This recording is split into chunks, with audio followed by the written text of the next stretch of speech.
You know that moment when a child suddenly shuts down mid lesson, hands over ears, face hidden, refusing to move.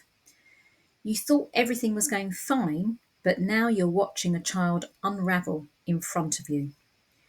Or maybe the overwhelm is yours. You're doing your best to stay calm, but you've had three different staff members give you conflicting instructions, the sensory box is missing, and your lunch is still in the fridge at home. Overwhelm doesn't just happen to the children, it's real for you too. In this video, we'll look at how to spot the signs of overwhelm in neurodivergent children before things escalate, and how you can gently support them back to a calm state while also keeping your own regulation in check. Okay, 1. Know the early signs. So meltdowns often have a build up. Look for subtle signs like fidgeting more than usual, going very quiet, or refusing to start a task. These are often the first clues that things are getting too much. Now, it will help you to know exactly what your role is here, because your job in this situation is to notice and respond early. And knowing what your role is in this situation will significantly reduce your anxiety. So instead of standing there thinking, oh, what's going on? What shall I do? Understand the signs that things are getting too much for the child and know what your response is. And that's to know the signs, to notice the signs and respond early. 2. Offer a way out before things boil over. So some children need permission to take a break before they hit crisis point. Can you build in a subtle hand signal, for instance, or have a safe space in the classroom where they can reset? So your role is to offer a way out. So a simple, would you like a quiet 5 can go a long way. And speaking to the teacher and getting agreement that you can do this will again significantly reduce your anxiety. So instead of standing there worrying, what am I going to do if this, becomes a meltdown? Or if the teacher notices that this child is not engaging with their work, you know that you can offer a way out for 5 minutes because you've agreed that with the teacher. Makes a big difference to your anxiety. 3. Keep your voice, face, and body calm. Now, that is easier said than done, but your tone and body language can either co-regulate or escalate. So it can either help the child to stay calm, or if you're not looking calm, it will just escalate the situation for the child. So, speak slowly, give space, resist the urge to reason or pile on words when a child is overwhelmed. That doesn't do any good at all. Calm is contagious, especially when chaos is brewing. So for the child, it's like finding an anchor in the storm. So your role is to remain calm and convey that calm to the student. And remaining calm will help you to regulate too. Believe me, I've been there. I have felt like the storm is going on inside me, but because my exterior has remained calm, that's really helped to anchor me as well as the child. 4. Reduce input fast. Lights, noise, clutter, instructions, overwhelm loves them all. So where possible, reducing sensory input quickly really helps. So dim the lighting. Now you may be able to switch off the lights immediately above the child. So, obviously we don't want to switch off all the lights in the classroom, especially if the children are reading something. But if the teacher is actually, at the whiteboard, children can see without the lights on. So, again, speak to your class teacher about this. So explain to offset a meltdown, which might mean the whole class having to be evacuated from the classroom.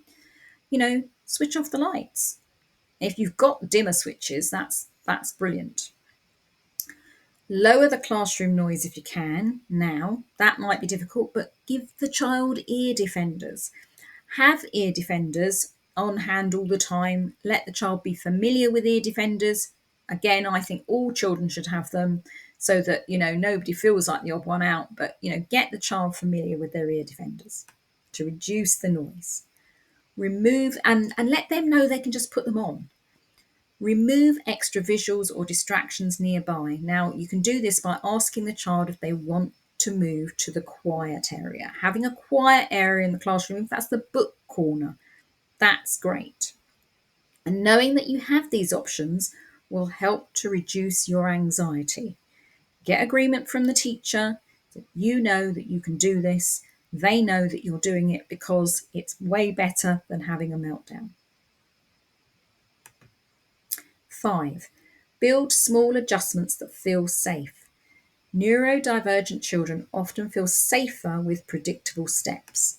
So whether it's putting on their ear defenders before carpet time, being allowed to line up before the rest of the class or after they've gone, these small adjustments can anchor big feelings.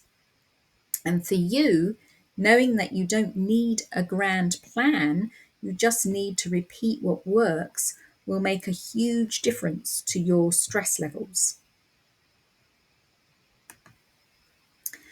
So your mindset tip, here's how to shift your perspective if you're finding this tricky. You're not failing when a child gets overwhelmed. You're succeeding when you help them recover safely and feel understood. It will take you a while to get to know this child, so you can't always prevent them from feeling overwhelmed. So your success is in helping them to recover. Gradually, as you get to know them, you'll be able to help them navigate the various aspects of the day, and that will look like them becoming less overwhelmed with certain things. And there'll be other things that you maybe have to take some sort of avoidance strategy to stop the overwhelm. But you'll work it out as you get to know them. So here's some action you can take. Pick a child you support regularly and note their early signs of overwhelm. Write down what tends to help them recover and keep that list somewhere handy. And in fact, I would write down all the strategies you can use, because doing that will help you reduce your own overwhelm, because you'll see that there's such a lot you can do. What we tend to do is to see a problem and not actually have solutions in our head. And that puts our subconscious brain onto alert, and that ramps up our own anxiety. You know what strategies you've got to use. You start to use them, you will start to reduce your own sense of overwhelm. So regulating your own emotions while helping a child regulate theirs is skilled work. And from my experience, it always feels a little challenging on the inside, but the more you do it, the better it gets. Until you get to a point where, you've got this slight frisson of anxiety when something is afoot, but your subconscious brain knows that you've been there, you've done it before, you've got these strategies, it will all be okay. That significantly reduces your own sense of overwhelm. Now, if you've enjoyed this series on supporting neurodivergent children and you're working with a child who's constantly on the move, struggles to focus, or acts before thinking, Behaviour Series 3 is for you, because it's all about ADHD. We'll look at what's really going on beneath the surface, how to support attention and impulse control, and what actually works in a busy classroom. And you'll walk away with practical strategies and a much clearer understanding of how to help. And there's a link to it in the PDF that accompanies this series, along with a link in the description and comment sections below this video. Thank you for joining me on this particular series, and I hope to see you in the next.